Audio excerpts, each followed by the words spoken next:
C'est un mets d'exception qui n'échappe pas à la crise.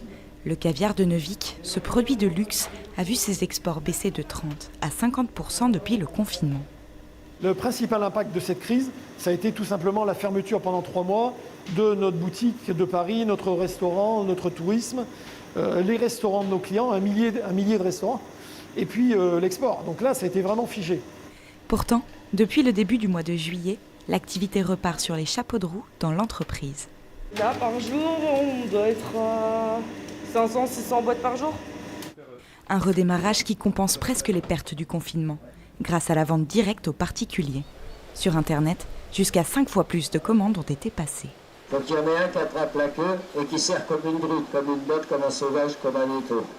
Et pour attirer les consommateurs, l'entreprise entend développer sa filière touristique avec des visites du site plutôt insolites.